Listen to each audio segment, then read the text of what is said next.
বাংলাদেশিদের visa reopen করার জন্য Indian foreign minister doctor S Jaishankar যা বললেন, তার আগে বাংলাদেশের সঙ্গে যে সম্পর্কটা ছিল বা এখন কী থেকে কী হলো সেটা একটু আলোচনা করি।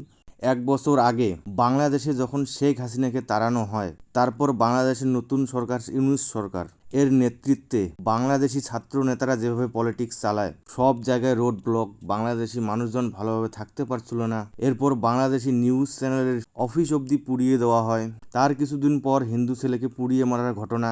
এসব হওয়ার পর বাংলাদেশের সাথে ভারতের সম্পর্ক অনেকটাই খারাপ হয়ে যায়। এরপর বাংলাদেশের ঢাকাতে ভারতের অ্যাম্বাসি বন্ধ করে দেওয়া হয়। এরপর কিছুদিন পর ইলেকশন হয়। ইলেকশনের পর বাংলাদেশের প্রধানমন্ত্রী হন তারেক রহমান। তারেক রহমান প্রধানমন্ত্রী হওয়ার পর ভারতের ফরেন মিনিস্টার ডক্টর এস জয়শঙ্করের সাথে কথা বলেন। সাথে বাংলাদেশের ফরেন মিনিস্টার খলিলুর রহমান 8 থেকে 10 এপ্রিল 2 দিনের জন্য ভারত সফরে আসে। সেখান থেকে জানা যায় সেই মিটিংয়ে কি কি উল্লেখ হয়েছে।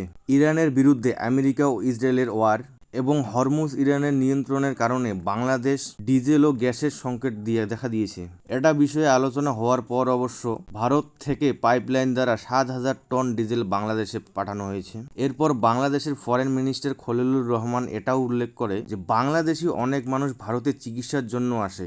আমাদের কিছু ভুলভ্রান্তির জন্য বাংলাদেশ ভারতের ভিসা সেন্টার বন্ধ করা হয়, সেটাকে রিওপেন করার কথা উল্লেখ হয়। তাই এখন ভারত সরকারের ডিসিশন দ্য হিন্দু আর্টিকেলে পাবলিশ করেছে, বাংলাদেশ ভারতের অন্যতম বাণিজ্যিক অংশীদার এবং সাম্প্রতিক অতীতে স্বাভাবিক ভিসা প্রক্রিয়ার অভাবে দুই পক্ষের বাণিজ্যিক সম্পর্ক ক্ষতিগ্রস্ত হচ্ছিল।